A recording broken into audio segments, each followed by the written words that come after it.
for joining us for this episode of Talking Health in the 406, where we're one community under the big sky. I'm Trina Filan, a public health evaluator with the state of Montana. Today, I'm chatting with two great guests about the health impacts of wildfire smoke and how to keep yourself safe during smoke events. Our guests today are Mary Anderson, Wildfire Smoke Coordinator with the Montana Asthma Control Program, and Dr. Chris Migliaccio, Research Associate Professor and Director of the Inhalation and Pulmonary Physiology Core at the University of Montana's Center for Environmental Health Sciences.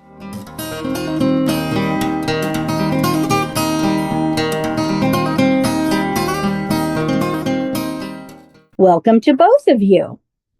Thank you. Thank you very much for having me. As winter fades and the weather turns warm, we'd like to talk about wildfire smoke, the impacts of exposure to it, and some great projects happening in western Montana to improve people's access to clean air during wildfire events. Montana tends to have many wildfires every year, and a lot of smoke billows in off of them, but also from blazes in other parts of the country and the continent. From Canada and to the states west and south of us, we get a lot of smoke. Some places in Montana have a very high risk of wildfire, and some places have exacerbated risk of smoke exposure because of the way the topography works and the way the winds blow and move through different mountain ranges and valleys. So we're going to dig into all of that. We're going to talk about the complexities of wildfire smoke and give people some good info to carry with them into the summer months when risk of exposure increases. As usual, we'll make sure to put links to some useful resources in the show notes. Mary and Chris, can you each tell listeners about your roles and how you started working on wildfire smoke issues? Why don't we start with you, Mary? Thank you. I am the Wildfire Smoke Coordinator for the Montana DPHHS, and I came into my position through an EPA grant. The EPA last year awarded 8 sites across the country with a wildfire smoke preparedness and community buildings grant, and Montana DPHHS was one of them. Our objectives for that grant are threefold. The first thing that we wanted to do is increase awareness and knowledge about the health impacts of wildfire smoke, what it involves, and what people can do to help themselves both indoors and outdoors during a wildfire smoke event. The second thing we wanted to do is help HVAC contractors and maintenance and school officials have a good idea about what to do with their systems during wildfire smoke. So we are doing 6 free trainings on the new guidelines for HVAC ventilation and those systems during wildfire smoke events. And then the last objective we have is to develop a clean air recognition program. And what that involves is helping Montana communities learn ways that they can create clean air buildings for their community members. So we have started with 6 clean air sites this year. We're working with programs across Ravalli and Missoula County, and different buildings have signed up to be clean air centers for their areas. And their goal is to make sure that when people can't clean their air in their homes and they're in the middle of a wildfire smoke event and need to be able to go someplace safe, that those communities are available to them. They're helping us so we can develop those throughout the rest of the state. And we will be moving into 4 more communities next year. Thank you very much, Mary. Just for listeners, can you please spell out what EPA stands for? So the EPA is the Federal Environmental Protection Agency. Thank you. And also you mentioned HVAC. Can you please say the full name for what that is? HVAC is an acronym for heating, ventilation, and air conditioning contractors. All right. Thank you for that great introduction, Mary. Chris, can you tell us a little bit about how you got started on these issues? Sure. I'm a researcher at the University of Montana, and my original background was in immunology. So I'm always interested in the immune system within the lungs. But then I had While I was going through more of my research and developing into more of a toxicologist, my interest came into being more along the lines of the health effects of environmental exposures and usually what we breathe in. And so I was doing a lot of work in that area, people breathing in a variety of particles and how that was adversely affecting the lungs. And after I'd moved up here to Montana, I learned that there was a fifth season known as fire season, and became very interested in potential for adverse health effects from these exposures. And as I lived here more and more, and I was exposed to more and more wildfire smoke, I realized that maybe there's something going on here. And so we started doing some research projects, both mainly in the lab, trying to get at, we had to build a new system. We have been through a couple permutations and built several systems, and being able to kind of get at what, first of all, are there adverse health effects? And then what is the mechanism? How do these happen that we can hopefully develop either treatments or protect ourselves from these further exposures? And so as we were kind of building up our research project, the whole system, that was when the Sealy Lake wildfires, Rice Ridge wildfires, happened in 2017, that were able to really put everything to the test and see, okay, let's follow a cohort, a group of people within the community, and see, are there, what kind of effects are there? Since we had been, everyone around here either goes camping or has been exposed at one point to wildfires. We seem to all be doing okay, but no one has really researched this. And that's when we started finding, yeah, there are some issues. And since then,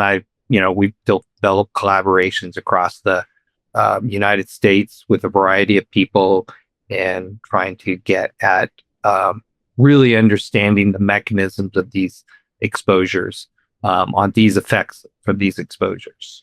So I appreciate that you pointed out we have an extra season, wildfire season, but you forgot we also have construction season. And those coincide right nicely sometimes. So one of the questions that some of our listeners might have is, what is the difference between regular old urban air pollution and wildfire smoke? There are some chemical and also some differences in the way those impact our systems. Isn't that right, Chris? Yeah. There's a lot of difference. There's a lot to unpack there. So historically, Mary had mentioned the EPA.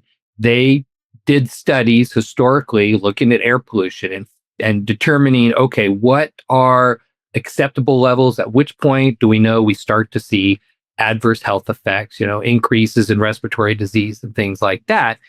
And so they would set, and those studies were all done in an urban setting. So, big cities. And they determine, okay, this is an acceptable level on a daily exposure. They have that set there. As long as it stays below that, we don't see any adverse health effects. And then they also had what they called an annual level of exposure. So over the course of a year, as long as your exposure is below a particular level, that we, for your average people, this is, you're not going to find any adverse health effects. Then they have different levels within that based on, at-risk populations, people with cardiovascular disease or respiratory diseases, or the young and the old. So things like that. But they did those studies historically and set the levels of what's acceptable and what's not. The issue moving into wildfire smoke is that those studies were done in an urban setting where there's a couple issues with it. But the biggest thing is, as you mentioned, kind of chemically, that particulate matter, and we say particulate matter PM 2.5, which means particles that are smaller than 2.5 microns. That level, that size of particles is what is associated with the health effects. Well, all that stuff in the urban setting is from, for the most part, diesel exhaust combustion. So cars, industries, things like that. And so that's one set of chemicals. Then you go to like wildfires, completely different fuel source. For us in Montana, the majority of our fuel source is going to be vegetation. And so you're going to get trees, bushes, shrubs, grasses, those types of things are what's going to burn, and it's going to produce particles, same size, the PM 2.5 that I mentioned, but chemically different. And the exposures are different because, as I said, the EPA set it at, okay, here's your daily limit that's okay, here's your annual limit that's okay. And because those studies were done, okay, so if we can keep pollution down below this for the course of a year, we're fine. Well, wildfires don't act like that. An example of your daily limit for the EPA is 35 microns, 35 micrograms per cubic meter. So that's just a number. Don't need a whole lot of perspective in this as far as like, well, what does that relate to? The way to think about it, that is like if you keep below that on a per day basis, we don't see adverse health effects. However, in a wildfire, you're getting 2, 3, sometimes 600 micrograms per cubic meter. So how does that relate? That's a massive exposure. But then if you take that and you had that just for a few days and then you spread it out over a year, then the EPA be like, oh, no, you're fine. Because you were exposed to 300 yesterday, but 300 over 365 days, by doing that kind of math, and we realize you can't categorize wildfire smoke the same way we categorize. One, it's chemically different, and two, the exposure is totally different. So we don't know how to analyze it. So until recently, a lot of the studies have tried to put wildfire smoke in the context of your urban air pollution definitions, but it doesn't work that way. And so chemically, it's very different. And that just is the most basic chemical difference, vegetation versus that.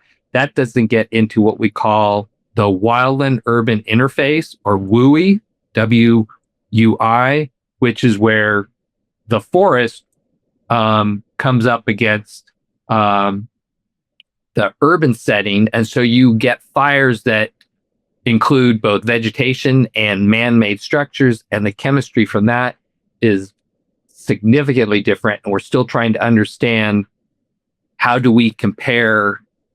There's 3 kind of different air pollution right there, and trying to avoid putting them all into one lump sum, defining it one way and saying, okay, as long as it's below these levels, it's fine or whatever. So that's where it's getting more and more complicated. There's other things to complicate it as well. I won't go into that right now. Thanks, Chris. So, and we also have some pretty recent examples of wildland urban interface fires. A lot of those have happened recently in California, and also a memorable one on Maui.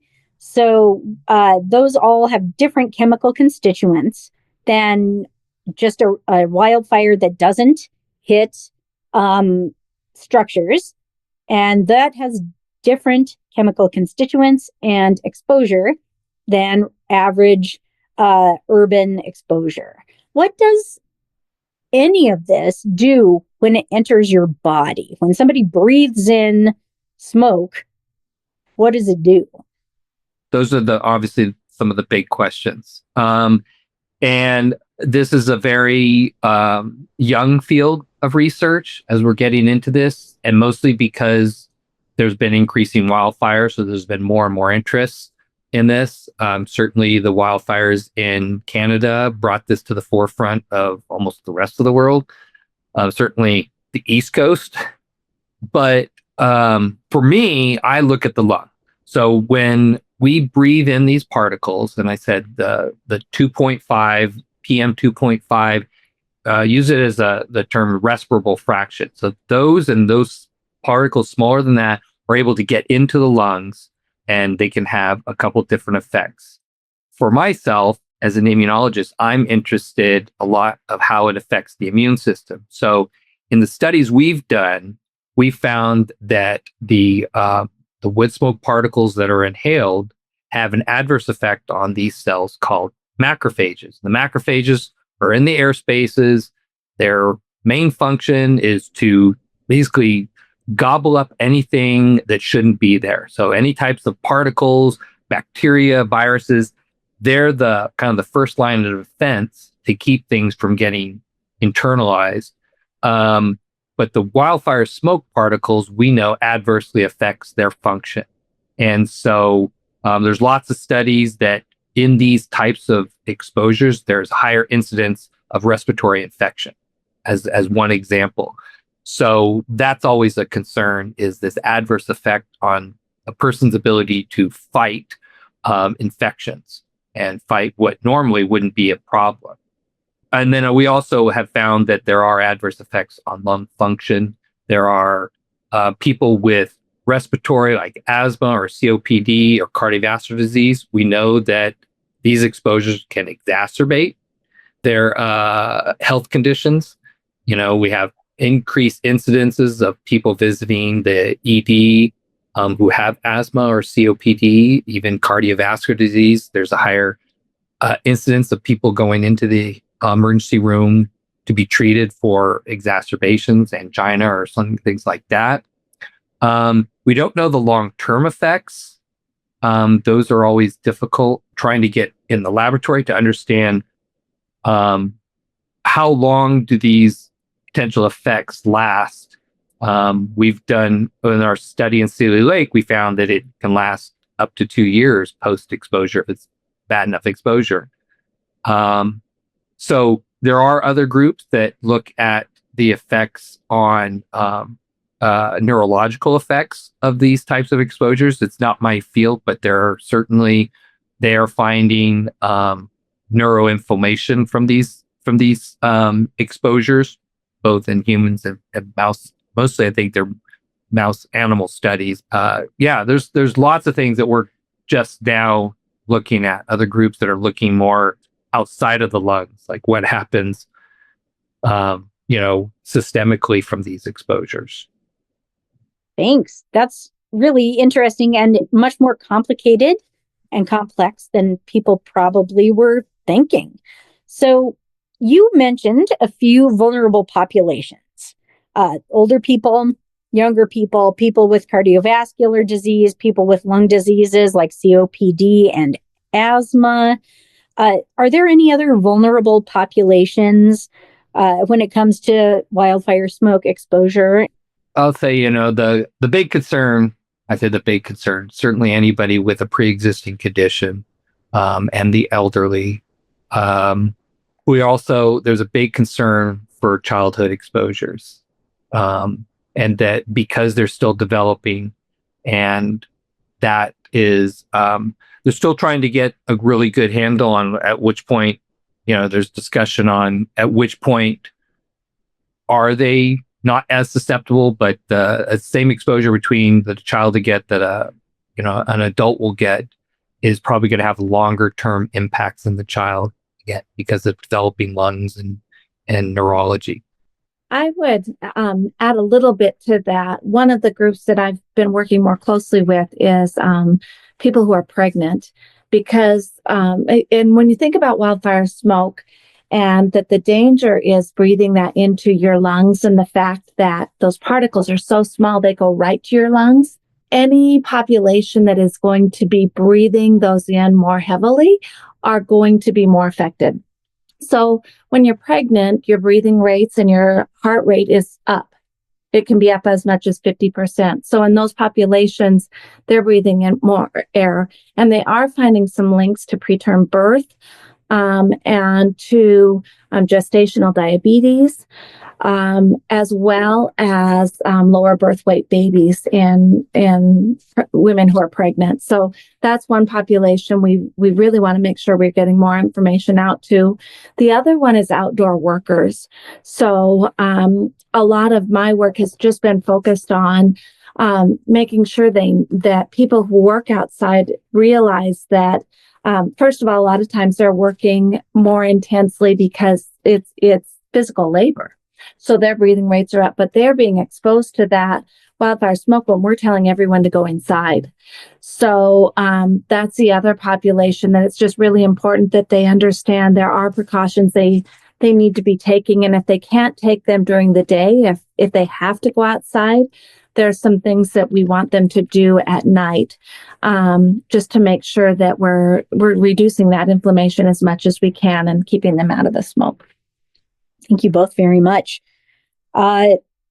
Chris, you have talked a little bit about one-time exposure versus repeated exposures over time to wildfire smoke. Can you just talk a little bit more about what you've studied around that issue and what you're finding, one-time exposure or rare exposure versus repeated annual exposures? Yeah, so it's a big topic right now in the field as far as, is there a cumulative effect? As I kind of said earlier, we can't think of it in terms of how we used to think about air pollution, where, if someone was living in an urban setting, we knew that they had, this constant, relatively low level of air pollution that they were being exposed through most of their lives or for years on end. We knew what those impacts were, but because this is, as we use the term in this perspective piece that some colleagues and I wrote, called exposures within and across years. And so understanding that, one, it's different for everybody, as far as, how much you're exposed to, were you around during the last wildfire or not? And how long did the effects last? Or is there a point at which, if you haven't been through a wildfire in, I don't know, 5 years, does that mean you're back at baseline? Or does it? These are the questions that a lot of us are trying to get at. In my lab, we did a pilot study, just 20 young people, and we looked at, categorizing them based on their lifetime exposure to wildfire smoke. Now, we don't know the absolute amount that they were exposed to, but we had their residential history, so we knew when they lived in an area that had a wildfire currently going on and when they didn't.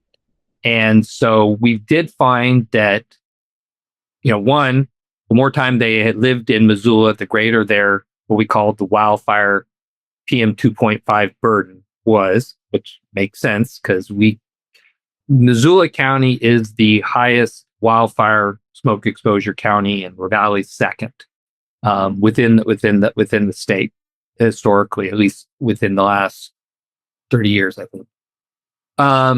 So we knew that, and then we did find that their level of wildfire smoke PM 2.5, based on the residential history, inversely correlated to their lung function, meaning that the more they were exposed to, the lower their lung function values were. We ran this assessment called spirometry, where we test their lung function. My staff scientist does that. Now, these were young, healthy people, 18 to 30 years old. So nobody was on oxygen and really bad. It was just their relative level of lung function was lower in the ones that had a higher level of exposure, suggesting that there may be a cumulative effect. But we need to, in fact, we're writing the grant right now to hopefully expand that study, because we need to be able to tease out those with childhood exposures and those that were only exposed later in life, as well as getting an older population as well within there, and getting that. So it is a big area that is currently being seriously looked at, because we don't know the question, but it is a concern, especially for those of us who live here. I've only been here about a little over 20 years, and I've gone through a handful of really bad wildfire seasons where I can't see my neighbor's house. And so I'd like to know. I mean, obviously I can still exercise, hike, and all that, but we do subconsciously adjust our activities based on lung function. We don't know that we're going up the stairs slightly slower than maybe we used to. If you just know, it's like, okay, I'm not going to take this. I am getting older, so there's that too. But these are definite concerns, especially as we're getting more and more wildfires and bigger wildfires. And as you said, here in Montana, especially Western Montana, we get exposed to our own wildfires, and we get exposed to those from Washington, Oregon, Idaho, California, Canada. Thanks, Chris. You also have, as you mentioned earlier, have been doing a study on, and you were able to do a really concentrated study on the 2017 Rice Ridge fire and its very concentrated impacts. Can you talk a little bit about that study? Please just remind folks about that fire, which was very intense and immediate. And what did you find? Always like talking about this. It was fascinating. So in 2017, the main fire was the Rice Ridge fire just outside of Seeley Lake, Montana. And there were, I think, 2 other fires that were contributing to that as well. At the same time, there was the Lolo Peak fire south of Missoula going on. But so this fire started, and about a week or 2 in, some individuals in the Department of Environmental Quality in Missoula County contacted some of us here at the university and said, hey, this community is going through a pretty crazy exposure, unprecedented. Is there anybody there that can come and research or just, maybe see if there's something bad going on? There is a concern and whatnot. And so what had also happened around this time, this was like, I think it was the first time, and maybe it's the only time, but I know at the time it was the first time that they actually put out an evacuation, and it wasn't a mandatory evacuation. Like they do mandatory evacuations for fires. If the fire is coming towards your home, they say everybody's got to get out. This is a voluntary, but they did put out an evacuation notice because the smoke was so bad. And so anyway, DEQ contacted us. And so we said we could put a group together. So between myself, we got some faculty and researchers in public health, CEHS, as well as pharmacy. We got some nursing students, and we got some staff scientists. We put this whole group together, and we were able to get quick IRB, or basically get approved to do human research. And we got up there. And so by the time we got up there, it only took us a couple weeks to put this all together, which was very fast, but it was a real team effort. And we got up there. Our scheduled day to get up there happened to be right after it rained. So it had cleared up. And so that, it was scientifically, it was kind of nice that the smoke stopped at that point. And we were able to get up there and we had surveys, we did spirometry on these people. But they were exposed to, if you remember previously, I mentioned that the EPA cut off when they start putting out alerts that the air is getting bad at 35 micrograms per cubic meter. This community had a daily average for 49 straight days. Their daily average was over 220 micrograms per cubic meter for 49 days. And they had peaks that were over 600. What happened to them was you had these wildfires putting in smoke, and then you had the inversions, and that just kept the smoke there that much longer. So we were able to get up there. We did spirometry. We were able to enroll almost 100 people. We ended up with 95 people because we actually ran out of materials. We didn't know we'd get through that many people, but we were able to enroll 95 community members for for the study. We did spirometry and everything, and that was in September.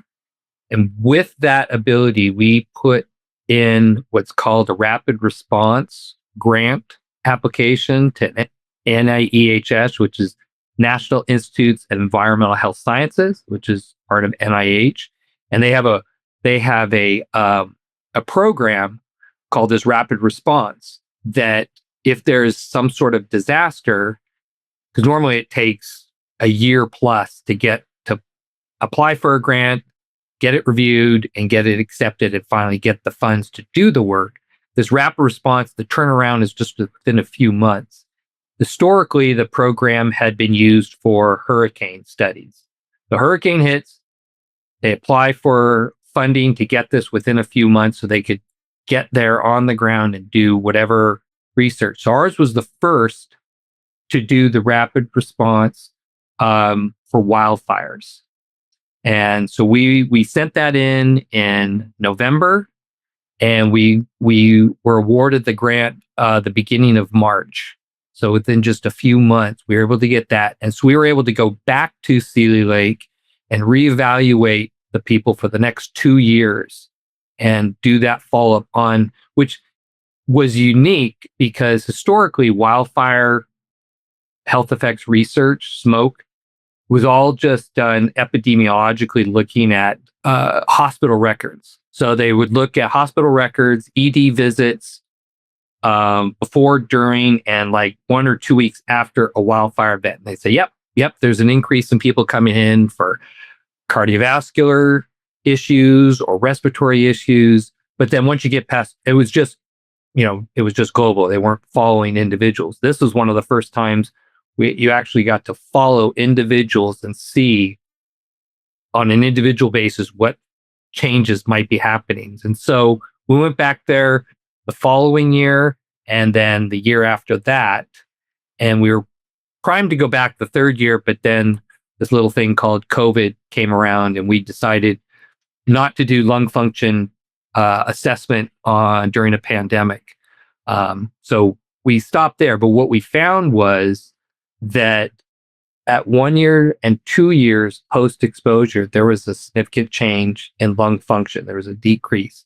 And it was skewed more. There's a bigger effect on males than females, which was, very interesting to us. And subsequently, we've done an animal model here in the lab. Actually, we've done an animal and a cell model, and we see the exact same thing. There's more of an effect on the males than the females.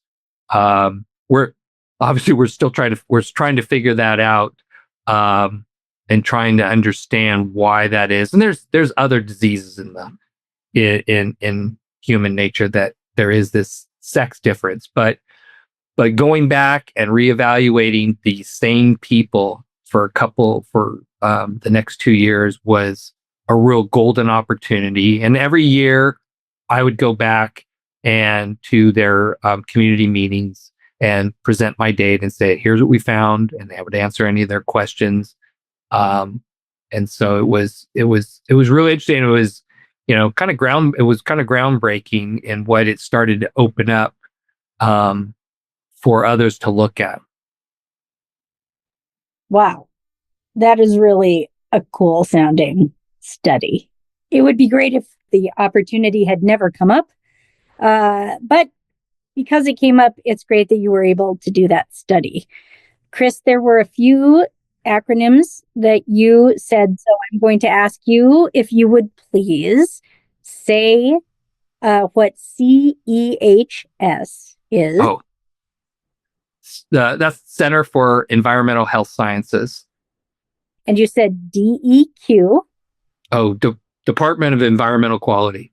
And even though you explained what an IRB is for, can you say what that stands for, please? Institutional Review Board. And one last thing, you said what NIEHS is, but what is NIH? NIH is National Institutes of Health. They're the umbrella under which all the other institutes are under. Thank you very much. So we have a lot of things to think about here that you've talked about, and we have very practical and lived experience with wildfire smoke in Montana. And so we have a few questions then about what's a person supposed to do anyway. So how do you deal with wildfire smoke if there's a sudden influx because the wind changes or because there's, you have an increased exposure in your area? What's an average person supposed to do to deal with that? Yeah, one thing I do want to say, which, kind of gets back to the difference between classic air pollution and the wildfire smoke, is looking at this question you're asking now, mitigation. So studies done with, historically the air pollution was they could, determine, okay, what's a healthy level, what's an unhealthy level. And then they could then implement those things to change those levels. Those types of mitigation strategies, which okay, we need to make cleaner cars. We need to have better, cleaner stuff coming from industry or whatever. They could, because it's man-made stuff, we could then take that tack from an environmental health standard, a public health standard. We actually have something we could do. Wildfires, you don't. It's not like, okay, well, we just need to decrease the smoke from the wildfires. No, you can't do that. We need to decrease the wildfires. Well, yes and no. I mean, there's a lot that goes into that whole thing. But wildfires are they're just natural for the most part. I mean, yes, mostly up here they're natural. But so we can't attack it as how can we decrease the smoke? So we have to take, as you're asking, these mitigation strategies, which is a unique part of how to combat adverse health effects. And the biggest thing, I know Mary had mentioned this previously, the big thing is decreasing your exposure. I mean, granted, if you could leave, great. Sealy Lake went through 49 straight days of smoke. Very few people could leave for 49 straight days. Not to mention they had no idea when it was going to stop. So it was sort of that open-ended type of thing. So, and Mary's got some great stuff as far as specific mitigation strategies, but our biggest thing is, decreasing your exposure, whether it's decreasing your activity or taking some things to filter the air. There is that other question, which is exercise. Mary talked about how, outdoor workers need to try and limit their exposure. Well, there's also those people who want to exercise because we know exercise is beneficial. So at which point do you stop gaining the benefit of exercise and it starts becoming detrimental because of smoke? And so we don't know that. We don't know exactly where the trade-off is. We know that there's got to be a point at which you can still get benefits from exercise, but you either have to decrease your intensity or whatever. But it is, a lot of it does come down to your level of breathing, because every breath you're doing brings in more of the particles. So I'll let Mary talk about some of the specific mitigation strategies, but I just want to touch on those two parts, which are very important when we're trying to consider how do we decrease the adverse health effects. Thanks. I appreciate that, Chris. Those were things I was going to mention as well. So I love to listen to Chris talk about wildfire smoke and the health effects of it, because it gives us such a great basis for why we started to become concerned about this in Montana. That Sealy Lake fire was a huge wake-up call, I think, for all of us who just thought this was something we lived with. And I was an educator before my career here, and that was the first time we learned about the activity guidelines that Chris had mentioned. And when we started to follow those outdoor activity guidelines about when to come inside. And really, until I took this job, I believed that once you came inside, you were in a good position to be healthy. That's how you took care of it, is you just came inside and you weren't exposed. But the reason my grant is about clean air in communities is because we've learned that indoor air, sometimes within 3.5 to 10 hours, becomes as unhealthy as the outdoor air. And we just don't talk about that as much. So it's not just coming inside and reducing your activity. We have some specific things you can do inside your home, inside your business, or where you work to help as well. And the biggest one is for sure making sure your doors and windows are closed.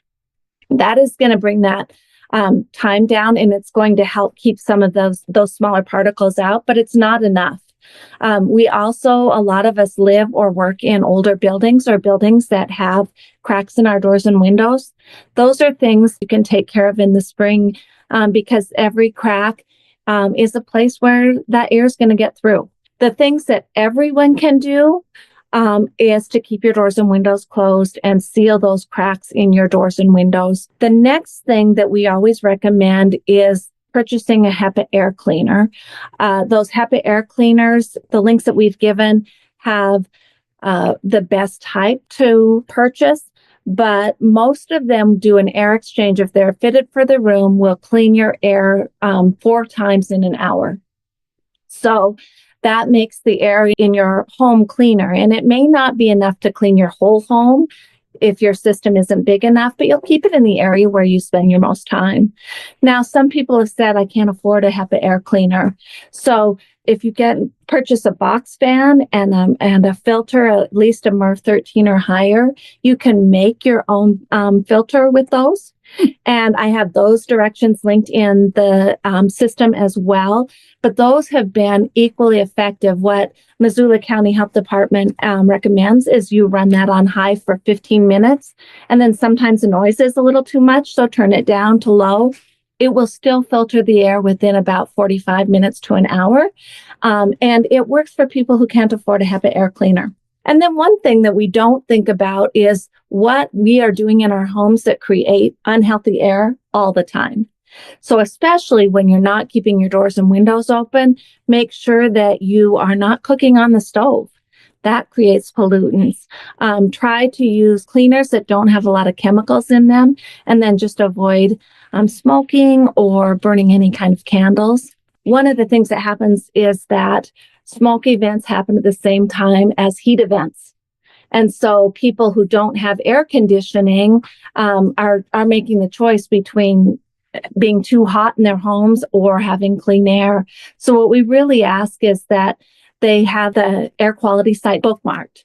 So the best one, Montana's air quality site is Today's Air. We'll put it in the show notes. The site that has the most monitors for our area is airnow.gov. They work with Purple Air, which is more low-cost sensors, and you can actually put your Purple Airs on the monitor. And right now, the Montana Department of Environmental Quality will give an outdoor air monitor to any high school in the state for free. They give them an indoor and an outdoor air monitor. Wow. Yes. And so they just have to contact Montana Department of Environmental Quality. And that way, schools will know when they can have outdoor activities. What they're trying to do is make sure we have monitors throughout the state, because some of our smaller areas don't. But if your high school is willing to put one on their high school, then you'll have a local air monitor. The thing is that air quality changes throughout the day. And so what you can do if it's a heat event is try to open your doors or your windows at a time where maybe that air quality is a little bit better for about 15 minutes. The other thing is keep a fan running in your home. Or what we're trying to do with this grant is to provide places in your community where you can go to get clean air. And so that's the whole point of our program, is to try to develop areas in every community where if you can't do that on your own, that there's a place that you can do to get out of the smoke, to get out of the heat, and keep yourself safer. Thanks, Mary. How do you know if your indoor air quality is good? You mentioned ways that you can assess outdoor air quality. Are there any similar kinds of indicators for indoor air quality? So you can purchase those low-cost monitors. Okay. There are indoor air monitors. We use Purple Air, but there's a lot of different low-cost monitors you can purchase.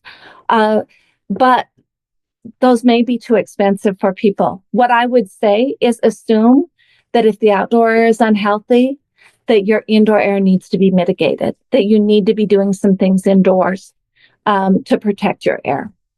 Thank you very much. There is one thing I would like to ask both of you. I have seen people during poor air quality events wearing masks. Is that actually effective? And if it is effective, is there a better kind of mask to wear to protect yourself? Yeah, an N95 like what we had during COVID is helpful without a doubt. Wearing a bandana, I don't know so much if that's going to help at all. But yeah, an N95 is sufficient. You don't need to go to a really high end, full mask or anything like that. But those types of things can certainly help, and certainly if you're an at-risk population. Again, anything, a lot of the stuff that Mary was suggesting and activity levels and things like that, anything to decrease your exposure. Because again, as I was suggesting, our, pilot data suggests that there may be a cumulative effect. So if you can decrease the accumulation, so to speak, that's going to help in the long run, as well as exacerbating just acutely any kind of conditions you have. So it doesn't hurt to do it, and an N95 is usually a sufficient thing. Thank you. Appreciated. Thank you for that clarification. So, Mary, you mentioned that you are working on this very cool project to create clean indoor air spaces, and you're specifically working in Western Montana communities. Can you please talk a little bit more about the details of that project? Is there a name that these clean indoor air spaces are being given? Where are they? Tell us the details, please. Right now, we are working in Ravalli and Missoula County. We're working with the two counties that have traditionally had the biggest wildfire smoke exposures. We will be expanding next year. These are kind of our test sites, but we will be expanding this program into the CSKT tribal community, Confederate Salish Kootenai tribe, the Blackfeet community, and into Lincoln County and Flathead County. So in the end, we'll have 18 pilot Clean Air Center sites. And if you go to our website, I have developed a Clean Air Center guide, and that's what we call them, Clean Air Centers, because they're for somebody to go for a couple hours. They're not shelters where people would stay overnight. They're just a place where we have people who have contracted to say, we're going to try to get our air clean. We'll be monitoring that air, and people are welcome to come here. So I was very lucky when I first took my position here in that Butte Silver Bow was way ahead of us in creating clean air centers. They had been working with students from Montana Tech on this for a while. So the student from Montana Tech gave me a pretty good checklist about what to look for in clean air centers. Some of the things he talked about is to make sure that they were accessible. When we look at our vulnerable populations, a lot of them have some accessibility issues. So we wanted to make sure they could get in there. He also talked about the need for internet and for charging stations. We needed to have enough electrical outlets for them to be able to stay in contact with their families. And we needed adequate restrooms and seating. And he said, hopefully something for them to do. So because we're working with community buildings, the most natural fit for us was libraries. So we were very, very fortunate in Ravalli County. We started with the Bitter Library in Hamilton, and they were very, very quick to say yes. to serving as a clean air center for us. And we wanted to spread that throughout the county so people wouldn't have to travel as far, and ended up getting Darby Library on board as well as North Valley Library. Now, because of that work, Lolo Library has come in and said they will be a site for us, and Seeley Lake is also a site. And Missoula County Library is already serving as a clean air center for their community, but they're going to help as well. So we're really, really excited about this partnership. First of all, it's a place where anyone can find something to do.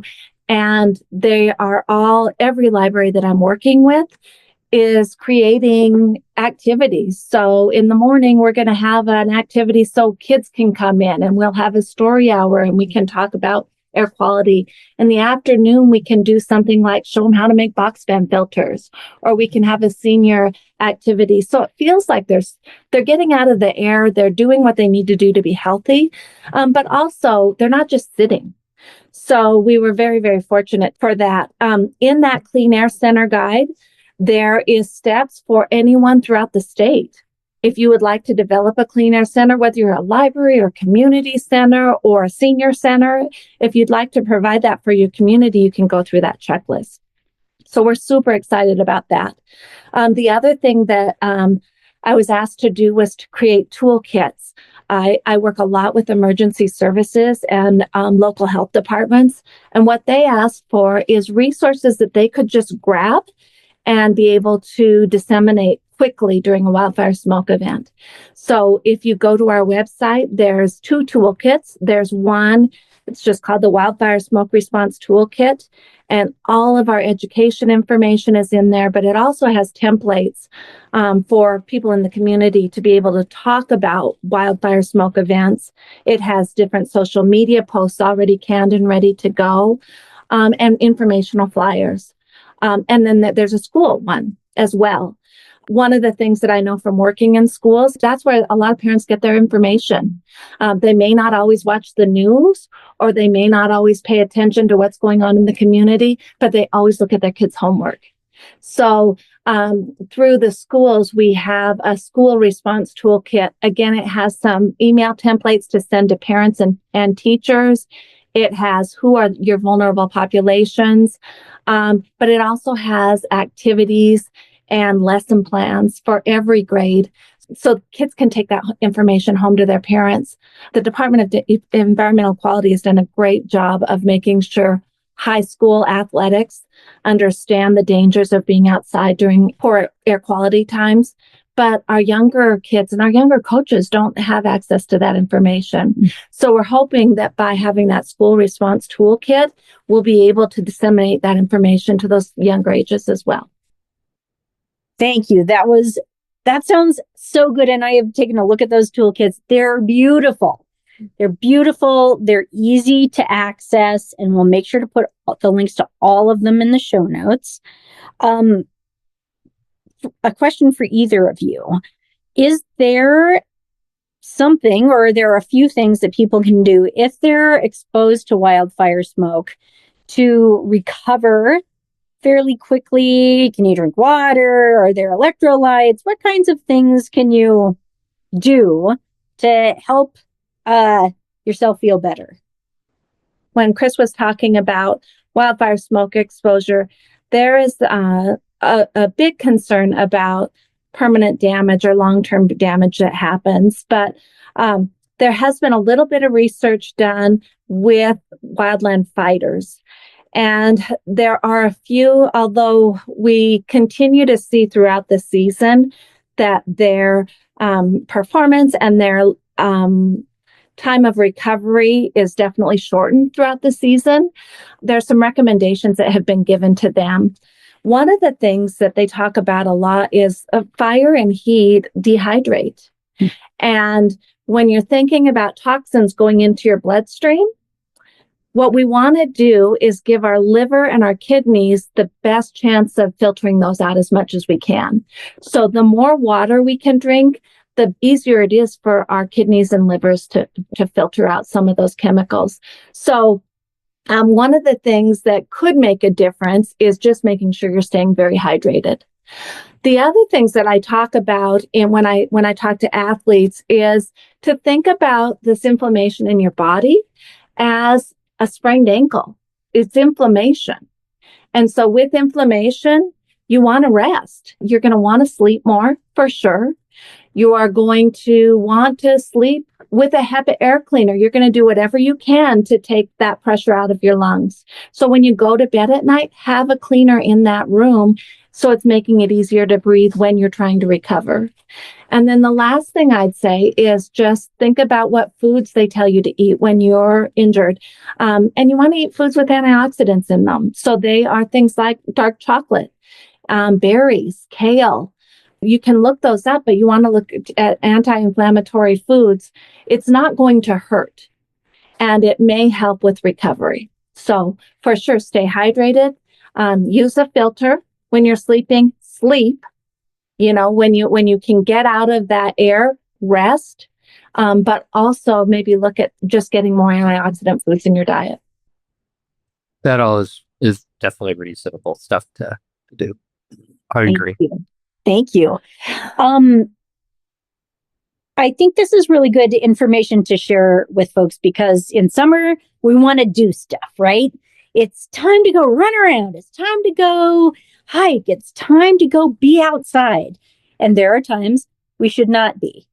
If it's very high smoke exposure, then you should take precautions and sleep a little bit and use the opportunity to relax. And I become very best friends with my rescue inhaler during wildfire season because it exacerbates my asthma. So take precautions, take care of yourself, and which feels contradictory, but is good advice. This is a great partnership between academic research and public health. It's a great opportunity for two kinds of expertise to come together and create good information for people in everyday situations. So is there anything about your collaboration that stands out to you as particularly interesting, the public health and the university combo? For me, it's great being able to see. I mean, Mary's got a group of us that she constantly sends out notices and is like, hey, what do you guys know about this and that?